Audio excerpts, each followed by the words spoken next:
Assalamualaikum warahmatullahi wabarakatuh.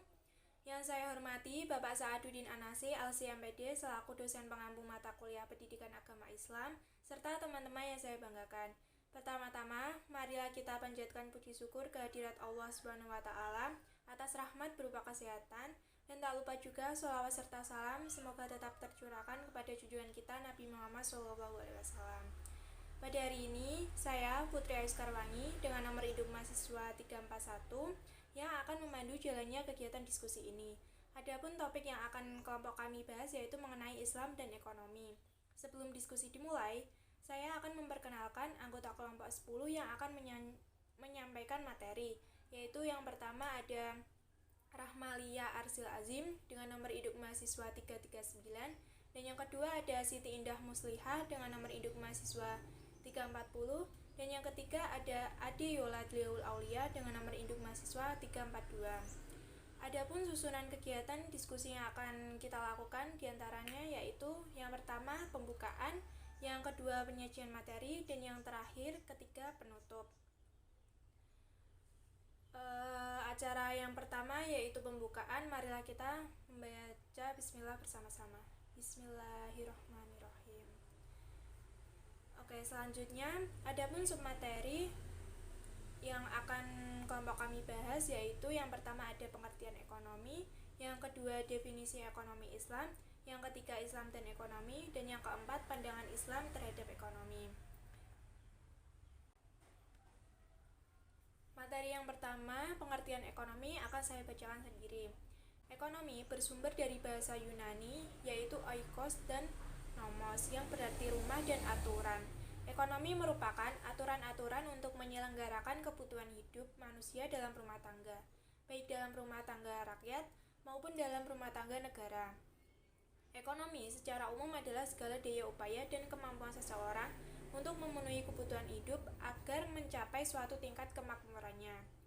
Ilmu dalam ekonomi menerangkan cara-cara menghasilkan, mengedarkan, membagi serta memakai barang dan jasa dalam masyarakat sehingga kebutuhan materi masyarakat dapat terpenuhi sebaik-baiknya.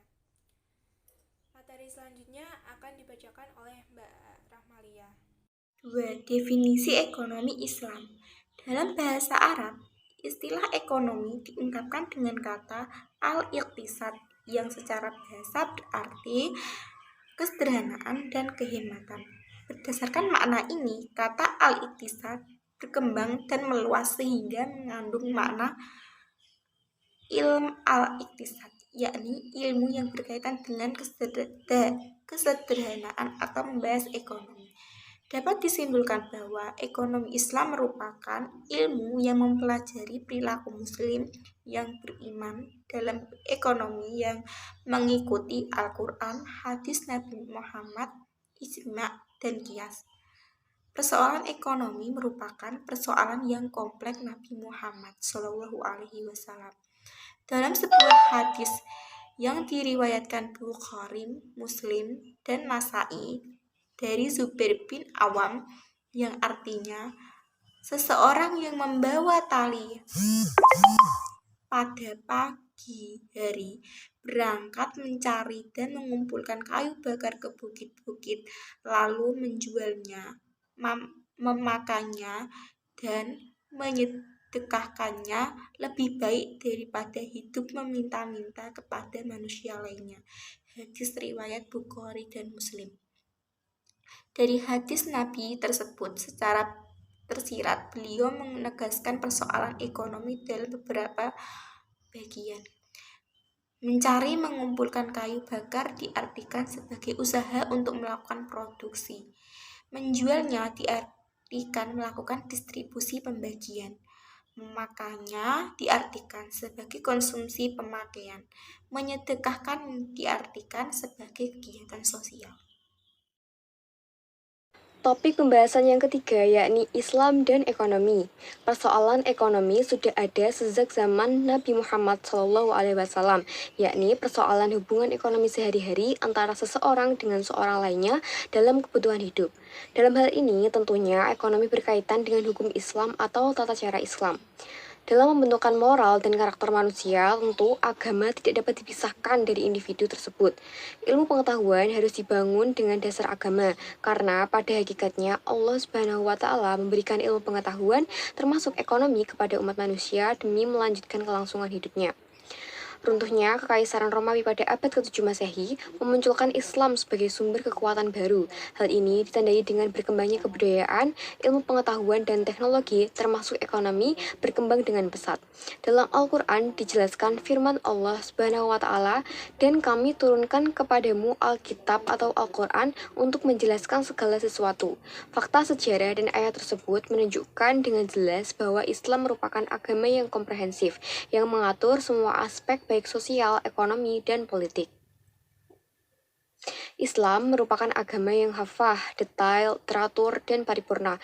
Ekonomi tidak dapat dipisahkan dari Islam. Berekonomi dalam Islam tidak serta-merta hanya hablum minan nas, namun di sana juga terdapat hablum minallah.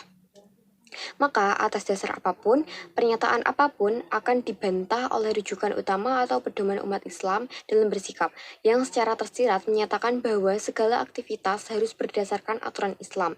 Ekonomi Islam sesungguhnya secara inheren merupakan konsekuensi logis dari kesempurnaan Islam itu sendiri.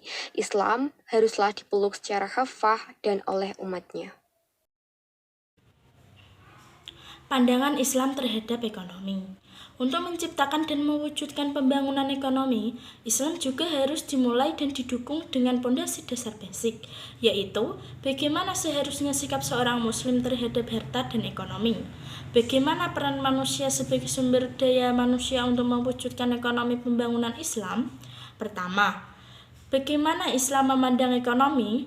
Karena jika berbicara ekonomi, maka juga berbicara tentang harta. Pengelolaan harta dalam Islam juga menjadi hal yang penting dan esensial, karena jika perekonomian terkelola dengan baik, maka kegiatan produksi, konsumsi, distribusi akan bisa dilakukan oleh seorang muslim dengan baik dan benar, sehingga pembangunan ekonomi Islam dapat terwujudkan. Perekonomian Islam juga memiliki peran penting dalam tumbuh kembang masyarakat Islam sebagai wujud keseimbangan pembangunan. Keberadaannya berperan sebagai penunjang kegiatan produksi, konsumsi, distribusi, dan sekaligus sebagai ibadah yang membawa manfaat untuk banyak orang, baik dalam jangka panjang maupun jangka pendek. Demikian tadi presentasi dari kelompok kami. Saya sebagai moderator mohon maaf atas kekurangannya dan terima kasih untuk perhatiannya. Wassalamualaikum warahmatullahi wabarakatuh.